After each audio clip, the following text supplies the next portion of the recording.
3 जुलाई को गुरु पूर्णिमा का पर्व, जानिए पूजा विधि, महत्व और तिथि। गुरु की महत्ता बनाए रखने के लिए ही भारत में गुरु पूर्णिमा को गुरु पूजन या व्यास पूजन किया जाता है। गुरु मंत्र प्राप्त करने के लिए भी इस दिन को काफी महत्वपूर्ण माना जाता है। आषाढ़ मास के शुक्ल पक्ष की पूर्णिमा तिथि को आषाढ़ पूर्णिमा, गुरु पूर्णिमा और व्यास पूर्णिमा भी कहा जाता है। इस दिन के बाद से आषाढ़ मास समाप्त हो जाता है और भगवान भोलेनाथ का प्रिय महीना सावन का प्रारंभ होता है। वैसे तो प्रत्येक पूर्णिमा पुण्य फलदायी होती है, लेकिन गुरु को समर्पित गुरु पूर्णिमा पर की गई पूजा उपवास बहुत पुण्यदायी माने गए हैं। इस दिन शिष्य गुरु का पूजन कर आशीर्वाद ग्रहण कर अपने आप को धन्य मानते हैं और गुरु के प्रति आभार व्यक्त करते हैं, क्योंकि गुरु अज्ञानता के अंधकार से निकालकर ज्ञान रूपी प्रकाश की ओर ले जाते हैं। शास्त्रों के अनुसार इसी दिन महर्षि वेद व्यास जी का जन्म हुआ था। व्यास जी को प्रथम गुरु की भी उपाधि दी जाती है, क्योंकि गुरु व्यास ने ही पहली बार मानव जाति को चारों वेदों का ज्ञान दिया था। गुरु अपने ज्ञान से शिष्य को सही मार्ग पर ले जाते हैं और भगवान का साक्षात्कार करवाते हैं। इसलिए गुरुओं के सम्मान में हर वर्ष यह पर्व मनाया जाता है। कबीरदास जी ने लिखा है, गुरु गोविंद दो खड़े काके लागू पाए, बलिहारी गुरु आपने गोविंद दियो मिलाए। कबीरदास जी का यह दोहा गुरु के प्रति सम्मान को व्यक्त करते हुए है। आदिकाल से हमारे समाज ने गुरु की महत्ता को स्वीकारा है। गुरु बिन ज्ञान न होहि का सत्य भारतीय समाज का मूल मंत्र रहा है। माता बालक की प्रथम गुरु होती है, क्योंकि बालक उसी से सर्वप्रथम सीखता है। भगवान दत्तात्रेय ने अपने 24 गुरु बनाए थे। इनके अलावा भी भारतीय धर्म, साहित्य और संस्कृति में अनेक ऐसे दृष्टांत भरे पड़े हैं जिनसे गुरु का महत्व प्रकट होता है। यहाँ तक वशिष्ठ को गुरु रूप में पाकर श्री राम ने, अष्टावक्र को पाकर जनक ने और संदीपनी को पाकर श्री कृष्ण बलराम ने अपने आप को बड़ी भागी माना। गुरु की महत्ता बनाए रखने के लिए ही भारत में गुरु पूर्णिमा को गुरु पूजन या व्यास पूजन किया जाता है। गुरु मंत्र प्राप्त करने के लिए भी इस दिन को काफी महत्वपूर्ण माना जाता है।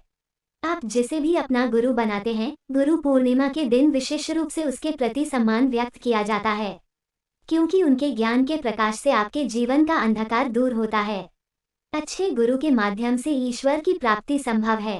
केवल गुरु ही नहीं, बल्कि अपने से बड़े और अपने माता पिता को गुरु तुल्य मानकर उनसे सीख लेनी चाहिए और उनका हमेशा सम्मान करना चाहिए। पूजा विधि। गुरु पूर्णिमा के दिन गुरुओं की पूजा के लिए विशेष महत्व होता है। गुरु पूर्णिमा पर सुबह स्नान कर स्वच्छ कपड़े पहनने के बाद घर के पूजा स्थल में विराजित सभी देवी देवताओं को प्रणाम करना चाहिए। यदि आपने अपने गुरु बना रखे हैं तो उनकी चरण वंदना करनी चाहिए और अपने गुरु का आशीर्वाद लेना चाहिए। इस दिन गुरु के अलावा भगवान विष्णु और माता लक्ष्मी की भी पूजा की जाती है। इस दिन गाय की पूजा व सेवा और दान करने से अक्षय पुण्य की प्राप्ति होती है और आरोग्य की प्राप्ति होती है। इस दिन वेदों के रचयिता वेद व्यास को प्रणाम अवश्य करना चाहिए। इस तिथि की शुरुआत 2 जुलाई की रात को 8:21 पर हो रही है, जिसका समापन 3 जुलाई को शाम 5:08 पर होगा। सूर्य उदय तिथि के अनुसार गुरु पूर्णिमा 3 जुलाई को मनाई जाएगी। हम सभी के जीवन में गुरु का स्थान सबसे अहम माना जाता है। उनकी दी हुई शिक्षा से ही हम आगे बेहतर कार्य और अपनी प्रतिभाओं को लोगों के सामने प्रदर्शित कर पाते हैं। हमारे शास्त्रों में भी कहा गया है कि बिना गुरु के आप भगवान को भी पा नहीं सकते। सनातन धर्म में तो गुरु की महिमा का बखान अलग अलग तरीकों से किया गया है। गुरु पूर्णिमा का पर्व मनाने के पीछे मुख्य कारण है महर्षि वेदव्यास का जन्म। महर्षि वेदव्यास भगवान विष्णु के अंश के रूप में धरती पर आए थे। उनके पिता का नाम ऋषि पराशर और माता सत्यवती थी। उन्हें बाल्यकाल से ही अध्यात्म में काफी रुचि थी, जिसको पूरा करने के लिए उन्होंने अपने माता पिता से प्रभु दर्शन की इच्छा प्रकट की और वन में जाकर तपस्या करनी शुरू कर दी। इसके बाद वेदव्यास तपस्या हेतु वन चले गए और वहां जाकर उन्होंने कठोर तपस्या की। इस तपस्या के पुण्य के तौर पर उन्हें संस्कृत भाषा में प्रवीणता हासिल हुई, जिसके बाद उन्होंने चारों वेदों का विस्तार किया। महाभारत कथा, 18 महापुराणों और ब्रह्मास्त्र की रचना की। उन्हें वरदान प्राप्त हुआ। ऐसा कहा जाता है कि किसी न किसी रूप में हमारे बीच महर्षि वेदव्यास आज भी उपस्थित है। इसलिए हिंदू धर्म में वेदव्यास भगवान के रूप में पूजे जाते हैं। आज भी वेदों का ज्ञान लेने से पहले महर्षि वेदव्यास का नाम सबसे पहले लिया जाता है।